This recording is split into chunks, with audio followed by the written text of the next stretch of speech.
Hi, welcome to another episode of Paultre on Power, Power System Design's podcast on the latest in power and power design. I'm your host, Alix Paultre, and today I'm very pleased to have an old friend of mine, Monster Cables, Noel Lee, founder and head monster. This is the man who actually started some of the biggest trends in home audio accessories and advanced electronic components for the consumer, right? Yeah, that's right, Alex. Thanks. Well, the bottom line is that for all of the people talk about, the bottom line is that you were the first to really go into making sure that the accessories and the peripheral technologies around the sound were as important as the sound itself. Well, you know what? We weren't doing amplifiers per se, although we did eventually. And, we weren't doing the speakers and the components. We wanted to make sure all the components had the best performance. Okay, so, and that means power too. If you look at the power quality, which, your audience knows very well, and how they affect audio is different than like how they affect, regular gear or equipment. So you've got spikes, surges, of course, but you got noise. And noise really creates havoc with wide bandwidth amplifiers. In fact, we had something called a noise sniffer. You guys are like this. You stick it in the wall. It goes, bzzz, put it in one of our power conditioners. Okay, totally quiet. But it just shows how much junk is on the line. But that affects digital TVs, affects anything like wide bandwidth. And it was amazing, the differences. So we had, on the power side, actually 5 stages of clean power. So stage 1, stage 2 through 5. And then we isolated the different components. So one of the isolation features, if you have an amplifier, you don't want the adjacent power, like a digital TV or like a phone charger, to insert noise back in. So we also showed where you took a phone charger, stuck it in the same circuit, although it was clean power, it again, right? So that was very sophisticated technology in those days. And of course, also our line voltage stabilizer. You know, a lot of people use digital. No, we didn't use digital. We used a massive automated toroidal transformer. This thing must have been 1,000 pounds. No, not 1,000. Probably 100 pounds. But a healthy piece of metal. Yeah, rack mount and everything. And it was cool. Now nobody gives a shit. Nobody cares. Okay. But the whole thing about noise has come back around full circle now because we've got all of these sophisticated portable devices that have to worry about RF paths. In the case of audio quality, it has to be good sound quality, a lot of power, long battery life, a lot of challenges. Matter of fact, you have a battery accessory package line yourselves, right? Oh, yeah. DC power versus, AC power, as you guys know, is different. But how they affect circuits and things.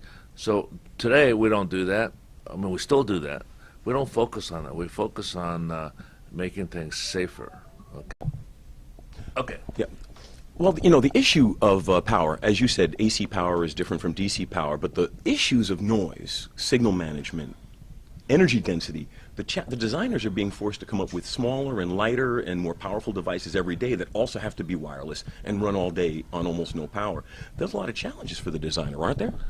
Oh, no, absolutely. But, for home automation, which is really popular these days, clean power is really important where you're conducting signals through the power line.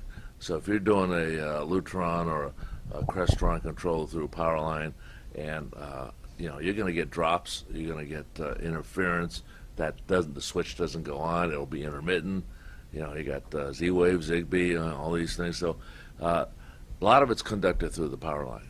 Okay, there you need clean power. So we're still very active in clean power. It's just not as important to the audiophile anymore. But for integrators and installers, I think it's a paramount importance. I think it's really a great market, too, for a lot of folks that really hasn't been paid much attention to. I agree completely, especially when you start thinking about the Internet of Things and how it starts fitting into the smart grid and intelligent home. And a lot of this, in automobiles, they have infotainment. Why not in houses? Yeah, well, absolutely. Well, everything's going to be communications. It's going to be everything connected to everything. As we sort out the different languages and protocols, hopefully we're all speaking the same language. Whether it's Nest, Zigbee, or Z-Wave, or Interlon, it doesn't matter. Okay, so we need to get it all talking together. The problem today is not non-interoperability, right? Right. Now, speaking of interoperability, one of the interesting areas that has a universal interface is headphones, and that's one of the areas you're very big in right now. Now, that has its own power issues. I understand you've done some interesting things to handle power issues within headphones. Well, first of all, power in terms of, charging circuits or having digital circuits inside of headphones is a real pain. So the first Beats headphones that we designed, you have the Beats Studio, which had an analog noise canceling circuit in it. And let's see, what do we got? Is that one of the first ones? Yeah, we got one of the first Beats Studios that I designed. It's Beats by Dr. Dre. Okay, but don't buy this right now because this is not my company anymore. But you created it. Yeah, we created it, but we got our own monster headphones now. But anyway, the batteries go in here, noise canceling, analog circuitry, very crude, really hard to manipulate. Today it's digital, okay, which is cool. Now we got lithium-ion batteries that keep it charged, because the worst thing that can happen is you're on a transatlantic trip, your thing's not fully charged, and about 6 hours in, you're done. So all of our new headphones, and Albert, give me one of the inspirations.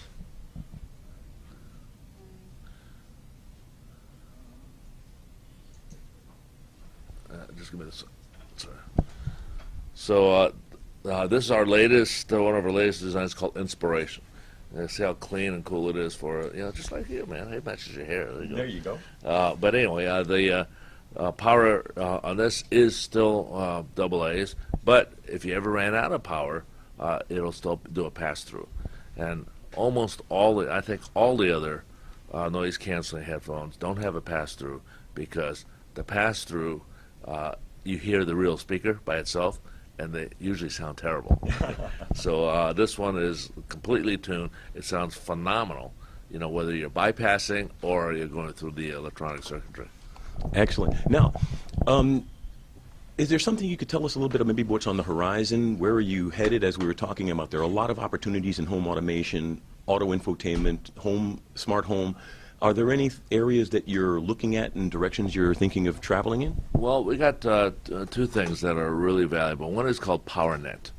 And, with high speed these days, you've got connectivity issues through Wi-Fi. You ever watch Netflix, you got the little circle going around. So that's buffering. Sometimes it'll stop, and that's not acceptable for home electronics, okay, because and this is the... This is a PowerNet module, okay, and what the PowerNet does is take high speed over the power lines, because today, before it didn't matter, okay, so you could kind of do watching TV and stuff through power line, but now you got 1080p, you got 4K being transmitted at some point, you got gaming, which you can't deal with a delay or a hang up. So if you got one router in the house and you've got 2 computers, 3 computers, it's going to suck the bandwidth down if you're doing Wi-Fi. So Wi-Fi is totally unacceptable for the home, okay, for entertainment. For a high usage home, right? Yeah, for high usage home. So you have to use Ethernet. Well, you got 2 choices, right? You can run Ethernet all throughout the house and do, $500 a drop, okay, or you can buy this for $200. And what this does is got a clean power circuit built right in. So I talked about communications before. And communications, if you got noise on the line, that's detrimental to the communication. It'll actually slow the communications down. So the first iteration of this type of power line, high speed, really didn't work very well. Okay, in fact, it probably worked less well than Wi-Fi did. Well, noise is a huge factor. Yes. Yeah, noise, because it just slows it down, goes slower, slower, slower. So each one of these has our clean power filter in it. So as you plug more of these in, it gets cleaner and cleaner and cleaner, and it gets faster. So the more of these you have in a home, the faster it actually gets. That's an interesting thing. So you're actually integrating the noise canceling technology into the port itself. Yeah, into the PowerNet itself. So these days you're going to have multiple Ethernet requirements, high-speed requirements. So you might have in your rack your TV, that's smart TV. You might have Roku. You might have Apple TV. An Xbox or a PlayStation? Yeah. So you've got multiple devices now in the same rack. So our future power centers will have multiple power nets in them. And then as you distribute that, especially over long runs, you're going to pick up a lot of noise, and the further out you get, the more difficult it is to transmit. So the only way to really go is, the power net modules. That makes a lot of sense, and it would be a nice backbone, additional infrastructure in the household that you can, when Wi-Fi is a problem, maybe the network goes down or the Wi-Fi router gets damaged, or you're in any kind of a situation, or you want to get to that part that the Wi-Fi can't reach. Well, first of all, you can't run new lines in brick buildings, okay, and concrete walls. You can't run lines in apartment buildings and condos, because the restrictions there. So you really need an alternative way besides just hardwire. And hardwire should be, to me, your last resort because it's the most expensive. Very good point. Very good point. But then again, if you can't bypass it wirelessly, then you might as well use a good quality wire connection. Yeah. Well, wireless, I don't recommend wireless at all if you want reliability. For audio and video. Yeah, for audio and video, but also just, we didn't go wireless just so you can have intermittent, service, right? So if we're going to do a professional installation, and all your guys are, professional quality, okay, you can't tolerate something that's not 100% reliable. Agreed. So that's what we're looking for. That's the top of the game. Very nice. So that's very interesting. So you are actually moving out in quite a few interesting directions in the space. Oh yeah, and we have another device called Power Control, where you can take the outlets, you can actually control the outlets, and you can also monitor power off of these. So you hook it up to an Android tablet, and it's got a meter on it. It tells you in kilowatt hours, but it converts it to dollars based on where you are.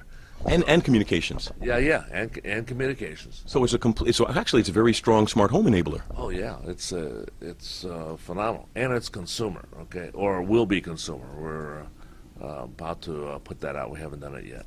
Excellent. Well, that's great. Coming soon. I'm glad that you gave us a little bit of that advanced notice on the product. I appreciate that, Noel. Absolutely. Don't copy it, okay? Now, I always give my guests the opportunity to have the last word in my interviews, in case I missed something or you'd like to add something. And also, I tend to talk a lot myself anyway. But this way, you have a chance to leave tips or something else about the company or your products, or just some advice you'd like to leave the engineering community. But the floor is yours. Well, first of all, Monster is not just Monster Cable. It's Monster products today because we make more than just Monster Cable, and Monster Power is one of the products, and now Monster Headphones. But I would say that I encourage young people to study engineering and the sciences, because you can only learn that in a school. Like, people, you got Meek Mill back here, and we're doing the Monster Headphones. Man, that's cool stuff. Okay, but I started out as an engineer. Okay, so And a musician, right? and a musician and an audiophile. So you've got a lot of engineers watching your show, and kids today don't really gravitate toward engineering. They all want to be a rapper or an NBA player, and so that's the aspirational. And I'm trying to encourage through an organization called FIRST, that's run by Dean Kamen. Yes, great organization. Yeah, so that I'm an advocate, because an engineer could end up designing some pretty cool stuff, okay, as you see here. But we want to educate kids, and especially with your audience that have a lot of kids, is to focus on organizations like FIRST. Learn your sciences, engineerings, and your mathematics, because you can't learn those when you're out of school.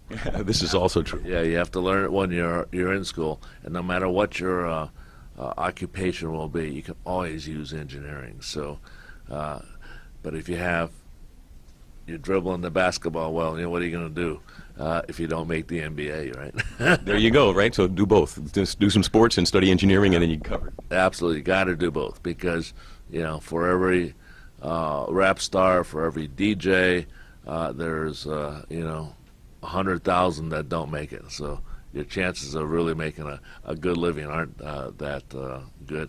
But you could be involved in cool stuff. So that's what you would teach your kids. Look at what Noel Lee's done. Look at the graduate of Cal Poly doing mechanical engineering, by the way. Okay, but that's how I design cool stuff. Okay, from the power stuff like this, because I understand it.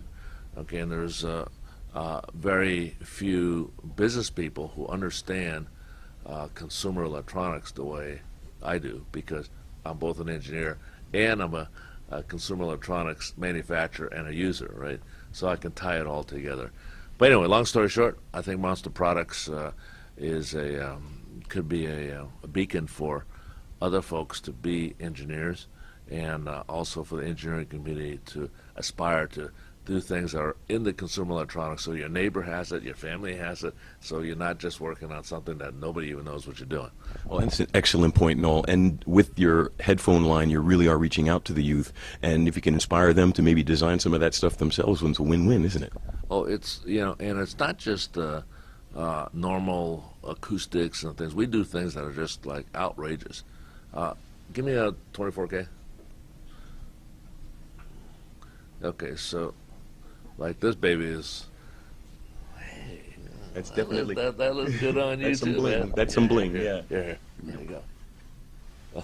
Oh, never seen it look so good. Okay, this is a product called 24K, and it's about the 24K lifestyle. You know what Meek and all the rap community DJs aspire to is to do the top of your game. That's why, the gold chains, the diamonds. So I designed this one with Meek Mill, and it's only an inside track. So if you don't know who Meek Mill is, ask your kids. Okay, they'll know. Okay, but this is like a hit. I mean, and you reach the youth, yeah, exactly, with this kind of stuff. Yeah, well, that's what we need to do. We need to not only reach youth, we need to reach aspirational customers. So if you're going to make products that people can identify with, and so many of the millennials and the kids know more than the adults do, right? So if you want to know what's cool, just ask your kids. So, but engineers can design some really cool stuff, and we're looking for engineers all the time. So if you want a job, let me know. Thanks, Noel. I really appreciate you taking the time to be here, because I know CE Week's going on right now, and you're a very busy man. Yeah, I appreciate being here. That's good to talk to the engineering community. I'm really glad you did. And I'd like to thank all of you for taking the time to be with us today. We wouldn't be here without you. Tell your friends. This is Alix Paultre for Paultre on Power. Have a great day.